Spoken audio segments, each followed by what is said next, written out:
Hey guys, welcome back to Best Practice TV. If you're somebody who wants to improve, increase, significantly accelerate the productivity of your business or of your organization, you've come to the right place live here at Best Practice TV. In this video, in this webinar, I'm going to be going through the successful techniques that I've been deploying over the last 20 years to make this organization and the organizations we consult to and advise more successful, more productive, and achieve more outcomes. We're going to be going through that in this particular video. I've got some stuff that I'm going to bring to you off the top of my head, but as always, the one thing that I really enjoy the most is knowing where you guys are in the world and where you're watching from. So if you're watching live on YouTube, I've got a dashboard up here where I can see the comments as they come through. If you're watching live on LinkedIn, I've also got another dashboard of LinkedIn comments. I've got Luke and Cam helping me with that so we can go through and we can see that stuff happening.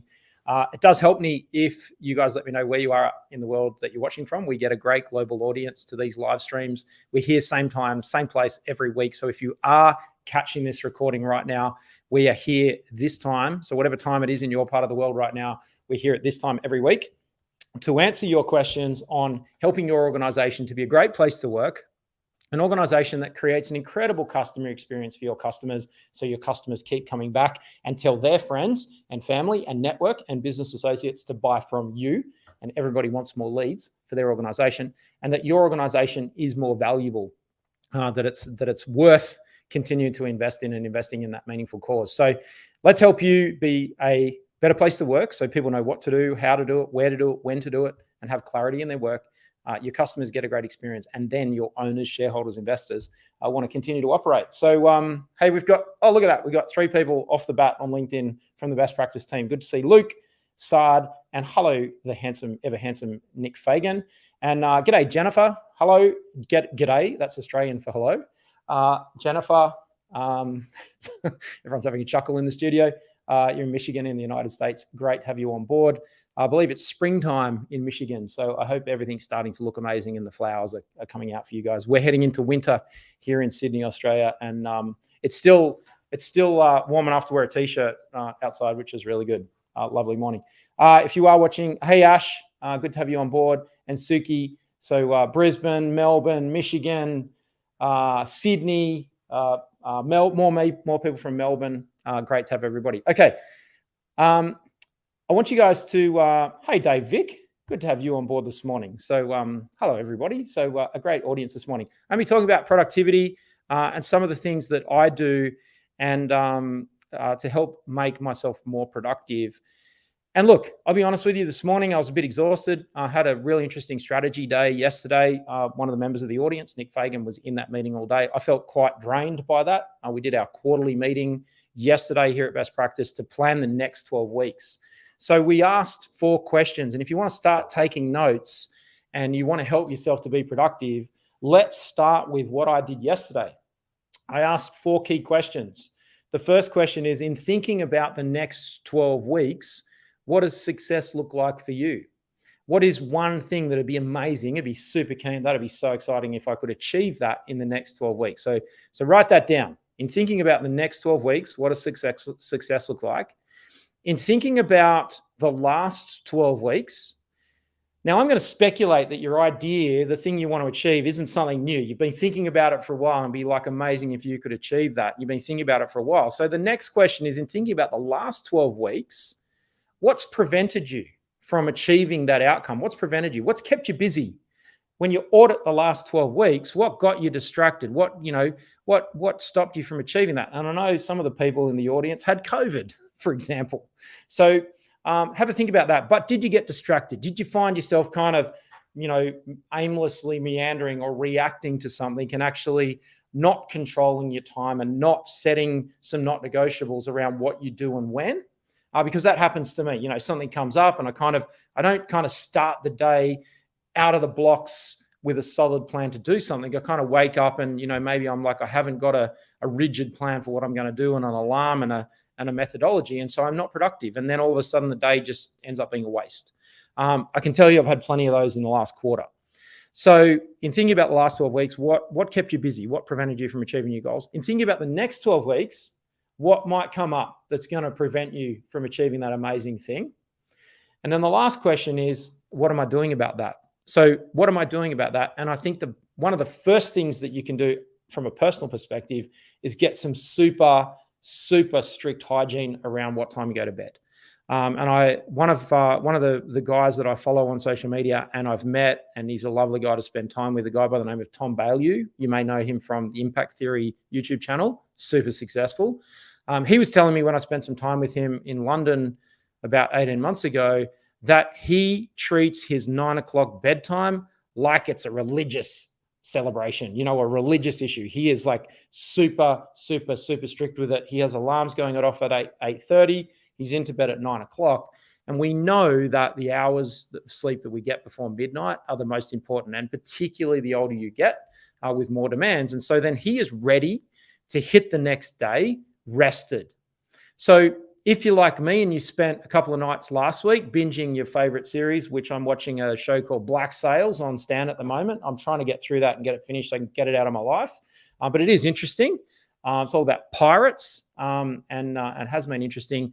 That has kept me awake because I'm like, you know what? I'll just throw in another series. So I am a flawed human like the rest of you guys. So it's something that I want you to consider is getting some hygiene. But thinking about the next 12 weeks in your business, in your organization, what does success look like? What is it that would be super amazing if you could achieve it? Now, I'd almost recommend from a productivity perspective to just write that down right now. Write it down in your notes. So that comes to my next productivity hack, which is these books. Now, I know that, and I know you guys are going to go, oh, I've got an app. I've got a task manager. I use tasks in Outlook, or I use tasks on my sticky notes in my phone, or all that kind of stuff. I get it. I'm old school. I'm super old school. I use a notebook, and what I do is I reward myself. I find the highest quality, really nice notebook that I can find, and I buy really nice pens. And I really enjoy these pens. They're by Uni. They're water and fade-proof pigment. They're a really beautiful felt tip pen, and I buy these Daycraft books, and I keep a stock of these Daycraft books, and that's where I write my to-do list, and I write my notes and my doodles in the back. I have one of these with me at all times, and I write down the things that I need to do, small things, big things, plans, goals, and I check it every single morning. When I get up in the morning, I typically get up somewhere around about 5 o'clock. I go out into my living room, turn on the coffee machine. I do a few push-ups, and then while I'm waiting for the coffee machine to heat up, and I get out my book before I go and do anything else, before I go for a walk or go to exercise or deal with the family or whatever that might be. And that's how I check in on those things. So in thinking about the next 12 weeks, what does success look like? You will find those things written in my notebook. So these are fresh. I haven't opened them yet. I raced into the studio to start this video for you guys. So my book that's currently blue, not gold, is out on my desk outside the studio. So that's productivity hack number 2. So the first one is those 4 questions. The second one is make sure you're writing things down. Look, the technology side of things, I used to say 10 years ago, you used to have to turn off phones and laptops and everything when you're on airplanes all of the time. That's when I started writing and I got into the habit of it. I think I've now got probably 30 to 35 of these books, and I can honestly say it is the secret to my success. We moved offices about 10 years ago. I went 9 years ago, went to throw them all out, and my dad took them out of the big trash rubbish skip and put them back in my office. And he said, you're going to really value these things down the track. And he was right. Now I value them because I can look back and I can see what I was doing day by day. I can see all of my to-do lists and I can see all my productivity. So the past is not a distant memory. So I've got a question for you guys. In the comments, if you're watching on YouTube, whether you're watching live or after the recording, if you're watching this and it's a recording and the live stream has finished and you're coming on and you found this video and you're watching it, if you are watching on live stream, I've got a question for you, which has been quite good. If you, and I'm going to answer this for you guys. If you could get inside my head and ask me any question, what would it be? Drop that in the comments. So whether it's recording or whether it's right now, I want you to really think about that because I want to help with the productivity and output of your business before I get onto this next hack. If you could get inside my head and ask me any question, what would it be? Okay, let's get on to productivity hack number 3. Number 3 is about understanding your success metrics, understanding thinking about what your pain point is in your business right now, or your organization right now. And I'm going to give you some categories. It's important to have a number that is a target, a goal in each of these sections of your business. The first one is marketing. So marketing is all about coming up with and creating and innovating a product or service that people want, that the market wants. Don't be a focus group of one. It's what the market wants. What's their demand for, or what's a problem that someone in the market has or the group of people in the market have that you can solve. So marketing is about getting their attention and letting them know that you can help them with that problem or challenge or goal in their life. So you need to have a success metric, and the easiest one is to come up with is leads or inquiries per week. Okay, next one is sales. Now, sales, a sales metric per week, a success metric per week, sales, for example. So we need to close deals, or you could measure it. You could measure it by amount quoted. You don't want to measure it by amount quoted. That's a marketing metric. So get your marketing, it might be leads and amount quoted or amount proposed to customers, or a value of traffic coming in the door if you're a product business, or amount proposed if you're a service business. And then from a sales perspective, it's actually the agreements. So it's the cash register. If you're selling coffees, you're a cafe or a restaurant, or if you're a product business, it's units sold. And then the finance metric, which is the next one, is the actual cash flow. So it's cash into the bank each week. And that's the ultimate, they talk about cash being king. It's not cash is king, cash flow is king. If you can forecast and predict and have and see regular cash flow, then you won't have anxiety, because you'll know that actually you've got confidence that cash is coming in, and then you can manage things accordingly. Now, that's predicated on the fact that you're selling your services with profit margin. You can do some analytics on that. So what's the profit margin per sale, per unit, per deal, per cash? You can get a bit deeper on your success metric. Okay. The next one is services or units delivered. If you're running a restaurant, it would be covers. They talk about seats, bums on seats per day, covers. And a restaurant, to be successful, isn't just about serving one person per sitting, like breakfast, lunch, dinner. It might be turnover. So it might be table turnover for breakfast, or table turnover, or seat turnover for lunch or dinner. And often when we're giving advice to organizations, we can help them turn over. Okay, I'm going to come back to those questions as they start flowing through. Jennifer, thank you for your question. That's popped up on my dashboard now. So anyone that is watching, please hit me with questions. If you could get inside my head and ask me any question, what would it be? Let me know. Okay, let's get on to the next one. So I said marketing, and then sales, and then finance, which is cash, operations, which is units or services or hours or products delivered, or square meters of construction. Ashley, for you guys, like, it might be stages or percent completion of the program for you, Ashley. I want to just bring some value to you because you're in a construction company. So, maybe if you're not following me and you haven't got any examples, give me your industry in the comments, and I'll give you some examples for your industry specifically. Okay, the last one, just simply to keep your success metrics really simple, is a people one, because every organization is made up of people. Organization, by reference, is people. It's a group of people. Excuse me, I think I'm going to sneeze. So I measure hours of learning per week, or hours of learning or professional development per month. One of the minimum requirements here at Best Practice is that everybody does 8 hours of learning per month, and we actually pay people to do that. And so the success metric, to know that our company is constantly growing and developing, the people that come here to work, they want growth, they want challenge in their career, they want to be motivated and inspired in their career. So I have a success metric, and I measure whether or not we achieve our minimum of 8 hours of learning per month. So what do we do? To make it easy for ourselves, we schedule 1 day a month for everybody to stop and do some learning as a minimum. Okay. So Jennifer, what's your recommendation for a company with a great percentage of customers with unpredictable requirements? Daily, for example, emergencies can pop up 3 times a day, but then none for days. What do you recommend to plan for productivity so that you can ebb and flow, so to speak, with our customers, but be productive with our own goals too? Hope that makes sense. Absolutely, Jennifer, it certainly does. You will see over time. So expand, you've got to take this opportunity to kind of expand out and say, okay, let's look at the monthly average. And then you can kind of drill down into it and see if there's a daily average.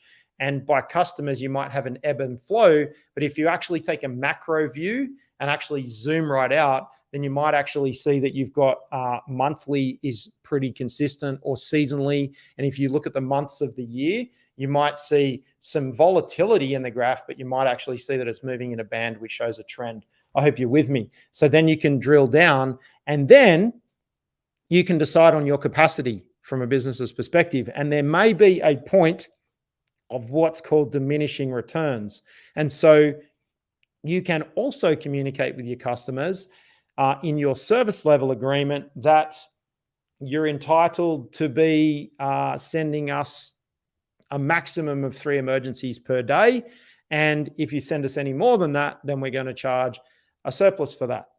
So I'm not sure if that fits into your criteria, but I can honestly say the first thing I would do for you is kind of zoom out and look at the monthly numbers, zoom in and see if I can see something that's a trend at fortnightly before I get into the daily volatility.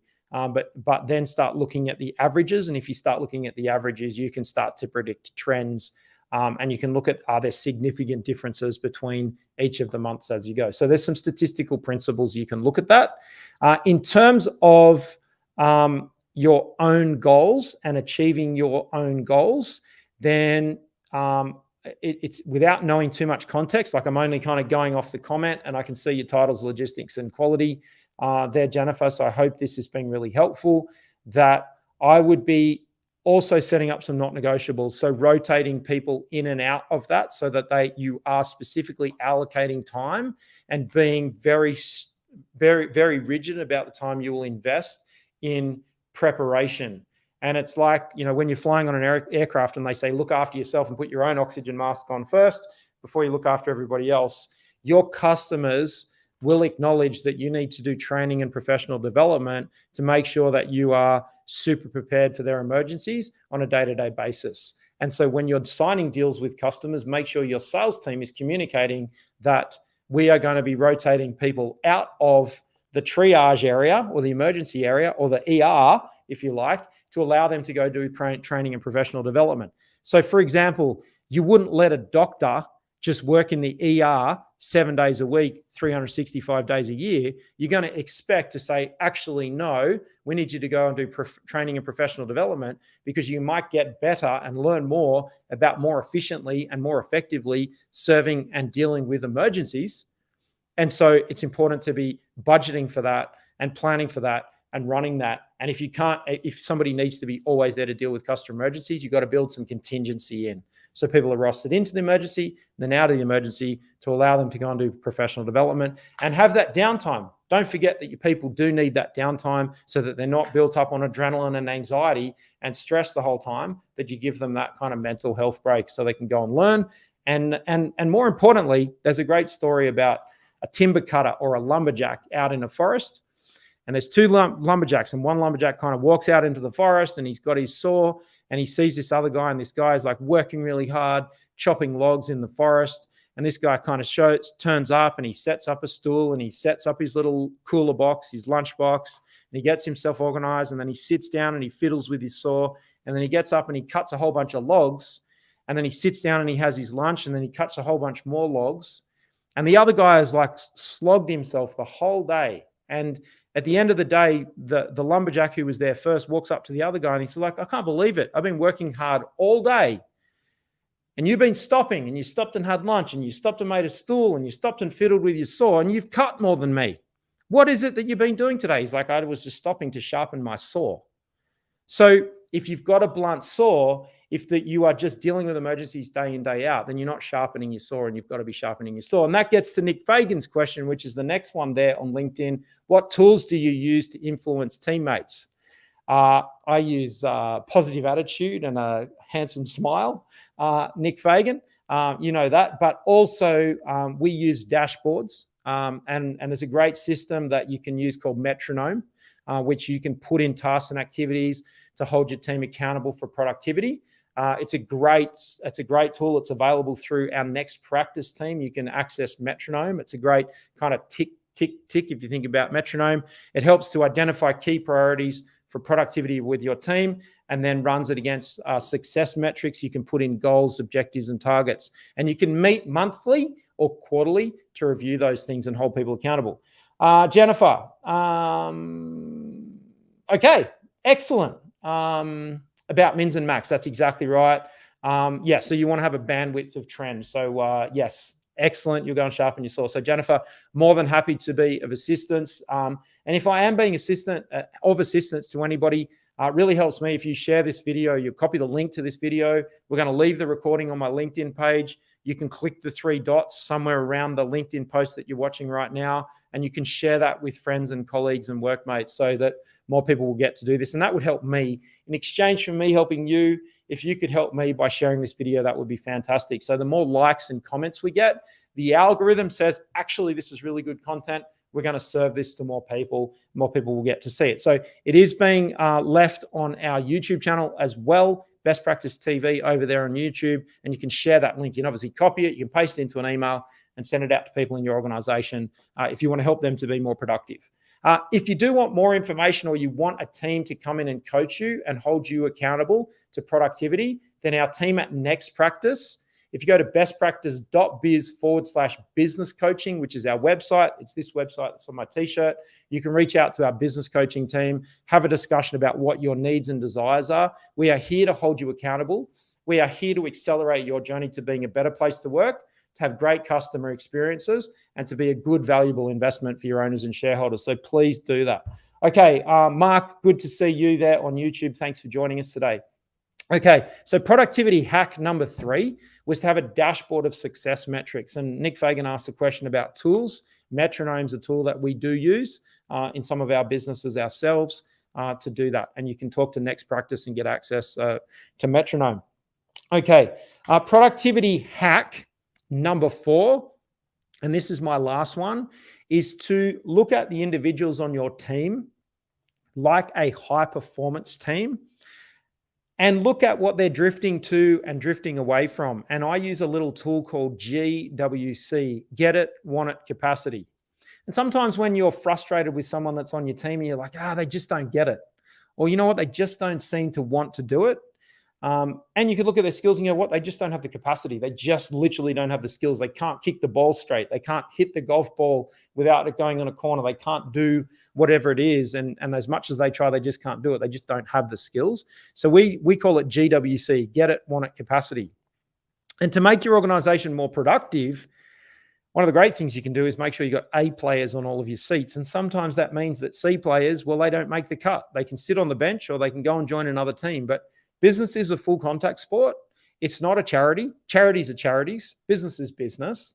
And although it's not an excuse, and it's definitely not an excuse to be mean or rude to anybody, mood is a combination of mean and rude, is that we look at that and we want to make sure that your team is full of A players. So don't onboard anybody who's not an A player. And in the wise words of Gary Vaynerchuk, who is a dear friend of the business, who's helped us with our social media and a lot of the stuff that we do, his famous quote is, hiring is guessing and firing is knowing. And so if you've got underperformers on your team, then they may actually be handicapping other people.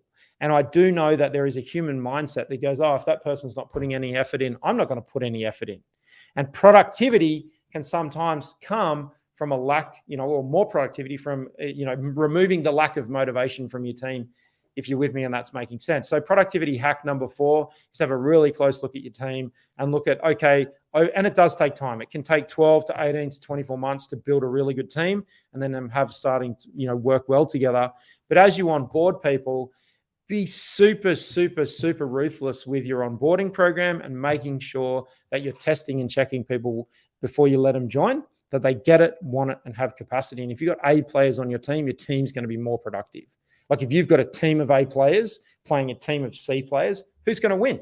The A players every time. Okay, so I didn't want to take too much of everybody's time today. Wanted to get in, give you a snappy, quick business productivity and output. Could give you an hour and fill an hour, but I think that's more than enough value for you guys to go away and work on that stuff. I hope this has been super useful for everybody here today.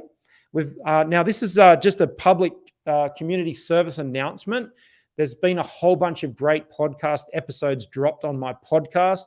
So go to your favorite podcast platform straight after this, or if you've got a mobile device handy, jump straight onto your favorite podcast platform, search Kobi Simmat, my first name, Kobi, my last name, Simmat, and I will pop up in the podcast channels or the podcast channels. Is that what we call them? Podcast channel? Something like that. Podcast, whatever it might be. Lots of great episodes there on the podcast.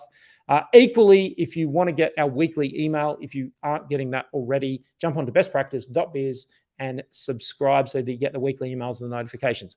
We are live here, same time, same place every week. Obviously, YouTube and LinkedIn and all of our great videos that we have produced in the past are sitting on our YouTube channel. So there's lots going on here at Best Practice. We've got lots of great stuff happening over the next couple of months, which I'm super excited by. But if you have got a problem or if you have got a challenge, and if you could get inside my head and ask me any question, what would that be? And the more of those questions you ask, the more I can help you to unlock and accelerate the growth and scale and profitability and fun in your organization. Okay, I'm going to sign off. If you're not following me on Instagram, you really do need to go and do that. Our TikTok account is blowing up. We've had a heap of new subscribers over the last couple of days, 48 hours, I think. The account's really blown up on TikTok. So if you haven't set yourself up with a TikTok account, please go and do that. We've got lots of great abridged, splintered content coming out on the TikTok platform. Lots of stuff everywhere on your favorite platform for your favorite time of the day, for your favorite time for consumption, if that's making sense. I've been doing lots of talking today, so let's get on with it.